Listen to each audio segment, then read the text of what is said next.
Chapter 3. What worry may do to you, Businessmen who do not know how to fight worry die young. Dr. Alexis Carrel. Approximately, Some time ago, a neighbor rang my doorbell one evening and urged me and my family to be vaccinated against smallpox. Dottie was only one of thousands of volunteers who were ringing doorbells all over New York City. Frightened people stood in lines for hours at a time to be vaccinated. Vaccination stations were opened not only in all hospitals, but also in firehouses, police precincts, and in large industrial plants. More than 2,000 doctors and nurses worked feverishly. Are you tired of letting stress, vaccinating crowds, regret, or fear the cause of all this excitement? We've already covered the first two powerful in New York City chapters had of Dale smallpox and Carnegie's 2 had life-changing died. book. How to stop 2 worrying deaths out of a and start population of living. almost 8 These million aren't just now. old ideas. I have lived in New York for over tools to help 37 you live years, better, and no one has calmer, ever yet rung more my doorbell to confidently warn every me single against day. the emotional sickness of If worry. you're serious and illness about that, personal growth, during the last 37 years and real change, has caused 10,000 check out our times more channel damage now than smallpox. And start watching the full video No series. doorbell ringer has Don't ever just warned me that one person survive out of your 10 days. now living in these. Learn to live them United fully. States will have a nervous breakdown dist in the vast majority of cases by worry and emotional conflicts. So I am writing this chapter to ring your doorbell and warn you. The great Nobel Prize winner in medicine, Dr. Alexis Carrel, said, "Businessmen who do not know how to fight worry die young." And so do housewives and horse doctors and bricklayers, eh? A few years ago, I spent my vacation motoring through Texas and New Mexico. Dr. O.F. Gober, one of the medical executives of the Santa Fe Railway. His exact title was Chief Physician of the Gulf, Colorado, and Santa Fe Hospital Association. We got to talking about the effects of worry, and he said, 70% of all patients who come to physicians could cure themselves if they only got rid of their fears and worries. Don't think for a moment that I mean that their ills are imaginary, he said. Their ills are as real as a throbbing toothache, and sometimes 100 times more serious. I refer to such illnesses as nervous indigestion, some stomach ulcers, heart disturbances, insomnia, some headaches, and some types of paralysis. These illnesses are real. I know what I am talking about, said Dr. Gober, for I myself suffered from a stomach ulcer for 12 years. Fear causes worry. Worry makes you tense and nervous and affects the nerves of your stomach and actually changes the gastric juices of your stomach from normal to abnormal and often leads to stomach ulcers. Dr. Joseph F. Montague, author of the book Nervous Stomach Trouble, says much the same thing. Says you do not get stomach ulcers from what you eat. You get ulcers from what is eating you. Dr. W.C. Alvarez of the Mayo Clinic said ulcers frequently flare up or subside according to the hills and valleys of emotional stress. That statement was backed up by a study of 15,000 patients. It's treated for stomach disorders at the Mayo Clinic. 4 out of 5 had no physical basis whatever for their stomach illnesses. Fear, worry, hate, supreme selfishness, and the inability to adjust themselves to the world of reality, these were largely the causes of their stomach illnesses and stomach ulcers. Stomach ulcers can kill you. According to Life magazine, they now stand 10th in our list of fatal diseases. I recently had some correspondence with Dr. Harold C. Habeen of the Mayo Clinic. He read a paper at the annual meeting of the American Association of Industrial Physicians and Surgeons, saying that he had made a study of 176 business executives whose average age was 44.3 years. He reported that slightly more than a third of these executives suffered from one of 3 ailments peculiar to high-tension living heart disease: digestive tract ulcers and high blood pressure. Think of it. A third of our business executives are wrecking their bodies with heart disease, ulcers, and high blood pressure before they even reach 45.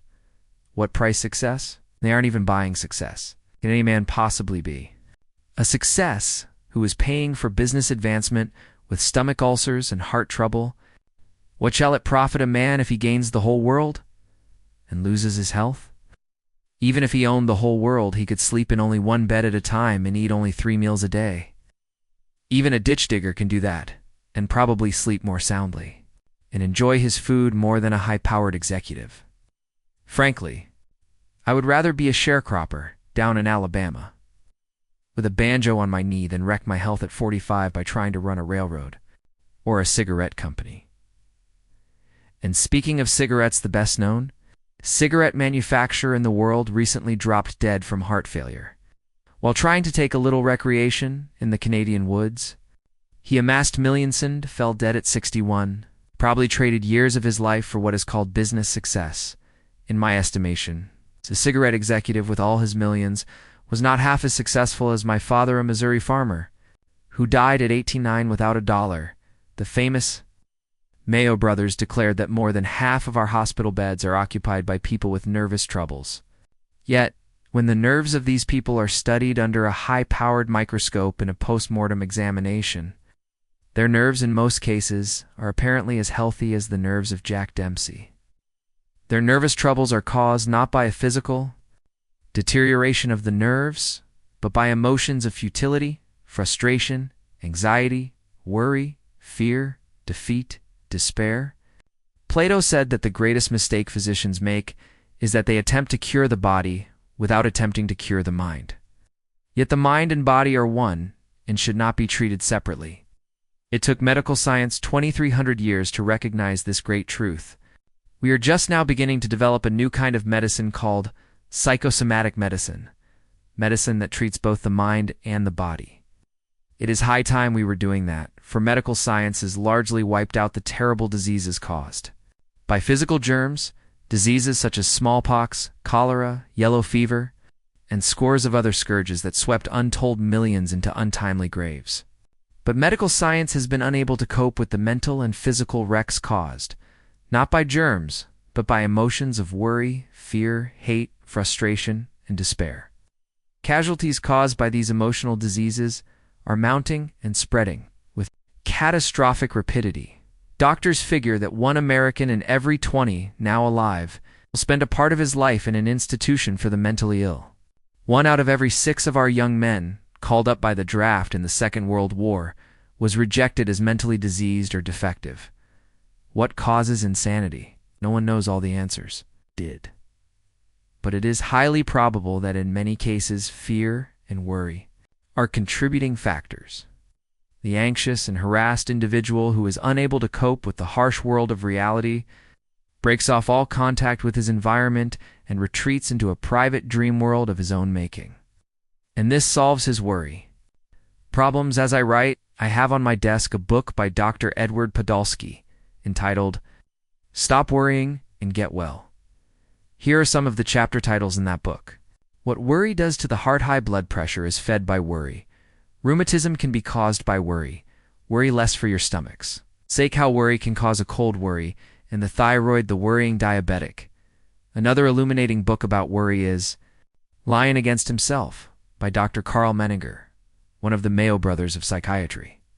Dr. Menninger's book is a startling revelation of what you do to yourself when you permit destructive emotions to dominate your life. If you want to stop working against yourself, get this book.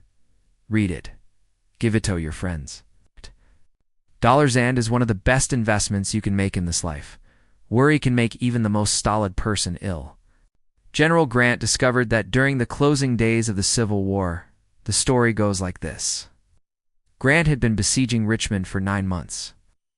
General Lee's troops, ragged and hungry, were beaten. Entire regiments were deserting at a time. Others were holding prayer meetings in their tents, shouting, weeping, seeing visions. The end was close. Lee's men set fire to the cotton and tobacco warehouses in Richmond, burned the arsenal, and fled from the city at night while towering flames roared up into darkness. Grant was in hot pursuit, banging away at the Confederates from both sides. In the rear, while Sheridan's cavalry was heading them off in front, tearing up railway lines and capturing supply trains, Grant, half blind with a violent sick headache, fell behind his army and stopped at a farmhouse. I spent the night, he records in his memoirs, in bathing my feet in hot water and mustard, and putting mustard plasters on my wrists and the back part of my neck, hoping to be cured by morning. The next morning he was cured instantaneously, and the tiling that cured him was not a mustard plaster, but a horseman galloping down the road with a letter from Lee saying he wanted to surrender. When the officer bearing the message reached me, Grant wrote, I was still suffering with the sick headache, but the instant I saw the contents of the note, I was cured. Obviously, it was Grant's worries, tensions, and emotions that made him ill. He was cured instantly the moment his emotions took on the hue of confidence, achievement, and victory. 70 years later, Henry Morgenthau Jr., Secretary of the Treasury in Franklin D. Roosevelt's cabinet, discovered that worry could make him so ill that he was dizzy. He records in his diary that he was terribly worried when the president, in order to raise the price of wheat, bought 4,400,000 bushels in one day. He says in his diary, "I felt literally dizzy while the thing was going on. I went home and went to bed for 2 hours after lunch. If I want to see what worry does to people, I don't have to go to a library or a physician. I can look out of the window of my home where I am writing this book, and I can see within one block. One house where worry caused a nervous breakdown, and another house where a man worried himself into diabetes. When the stock market went down, the sugar in his blood and urine went up. When Montaigne, the illustrious French philosopher, was elected mayor of his hometown Bordeaux, he said to his fellow citizens, 'I am willing to take your affairs into my hands, but not into my liver and lungs.' This neighbor of mine took the affairs of the stock market into the blood. Streamand almost killed himself. Worry can put you into a wheelchair with rheumatism and arthritis." Dr. Russell L. Cecil, of the Cornell University Medical School, is a world-recognized authority on arthritis, and he has listed 4 of the commonest conditions that bring on arthritis. 1. Marital. Shipwreck. 2. Financial disaster. And grief. 3. Loneliness and worry. 4. Long-cherished resentments. Naturally, these 4 emotional situations are far from being the only causes of arthritis. There are many different kinds of arthritis due to various causes. But to repeat, the commonest conditions that bring on arthritis are the 4 listed by Dr. Russell L. Cecil. For example, a friend of mine was so hard bit during the Depression that the gas company shut off the gas and the bank foreclosed the mortgage on the house. His wife suddenly had a painful attack of arthritis and, in spite of medicine and diets, the arthritis continued until their financial situation improved. Worry can even cause tooth decay. Dr. William I. L. McGonigal said in an address before the American Dental Association that unpleasant emotions, such as those caused by worry, fear, nagging, may upset the body's calcium balance and cause tooth decay. Dr. McGonigal told of a patient of his who had always had a perfect set of teeth until he began to worry over his wife's sudden illness. During the 3 weeks she was in the hospital, he developed 9 cavities brought on by worry. Have you ever seen a person with an acutely overactive thyroid? I have, and I can tell you they tremble, they shake. They look like someone half scared to death and that's about what it amounts to. The thyroid gland, the gland that regulates the body, has been thrown out of kilter. It speeds up the heart. The whole body is roaring away at full blast like a furnace with all its drafts wide open. And if this isn't checked by operation or treatment, the victim may die, burn himself out. A short time ago, I went to Philadelphia with a friend of mine who has this disease. We went to see a famous specialist, a doctor who has been treating this type of ailment for 38 years. And what sort of advice do you suppose he had hanging on the wall of his waiting room painted on a large wooden sign so all his patients could see it? Here it is. I copied it down on the back of an envelope while I was waiting. Relaxation and recreation. The most relaxing recreating forces are a healthy religion, sleep, music, and laughter. Have faith in God. Learn to sleep well, love good music, see the funny side of life, and happiness will be yours. The first question he asked this friend of mine was, what emotional disturbance brought on this condition? He warned my friend that if he didn't stop worrying, he could get other complications, heart trouble, stomach ulcers, or diabetes. All of these diseases, said that eminent doctor, are cousins, first cousins. Sure, they're first cousins, they're all worry diseases. When I interviewed Merle Oberon, she told me that she refused to worry because she knew that worry would destroy her chief asset on the motion picture screen, her good looks. When I first tried to break into the movies, she told me I was worried and scared. I had just come from India, and I didn't know anyone in London, where I was trying to get a job. I saw a few producers, but none of them hired me. and the little money I had began to give out. For 2 weeks I lived on nothing but crackers and water. I was not only worried now, I was hungry. I said to myself, maybe you're a fool. Maybe you. Will Neuer break into the movies? After all, you have no experience. You've never acted at all. What have you to offer but a rather pretty face? I went to the mirror. And when I looked in that mirror, I saw what worry was doing to my looks. Saw the lines it was forming. I saw the anxious expression. So I said to myself, you've got to stop this at once. Can't afford to worry. The only thing you have to offer at all is your looks. And worry will ruin them. Few things can age and sour a woman and destroy her looks as quickly as worry. Worry curdles the expression, makes us clench our jaws and lines our faces with wrinkles. It forms a permanent scowl. It may turn the hair gray, and in some cases, even make it fall out. It can ruin the complexion. It can bring on all kinds of skin rashes, eruptions, and pimples. Heart disease is the #1 killer in America today. During the Second World War, almost 1/3 men were killed in combat. But during that same period, heart disease killed 2 million civilians, and 1 million of those casualties were caused by the kind of heart disease that is brought on by worry and high-tension living. Yes, heart disease is one of the chief reasons why Dr. Alexis Carrel said, businessmen who do not know how to fight worry die young. The Negroes down south and the Chinese rarely have the kind of heart disease brought on by worry, because they take things calmly. 20 times as many doctors as farm workers die from heart failure. The doctors lead tense lives and pay the penalty. The Lord may forgive us our sins, said William James, but the nervous system never does. Here is a startling and almost incredible fact. More Americans commit suicide each year than die from the 5 most common communicable diseases. Why? The answer is largely worry. When the cruel Chinese warlords wanted to torture their prisoners, they would tie their prisoners hand and foot and put them under a bag of water that constantly dripped. Dripped. Dripped. ... Day and night. These drops of water constantly falling on the head finally became like the sound of hammer blows and drove men insane. This same method of torture was used during the Spanish Inquisition and in German concentration camps under Hitler. Worry is like the constant drip, drip, drip of water. And the constant drip, drip, drip of worry often drives men to insanity and suicide.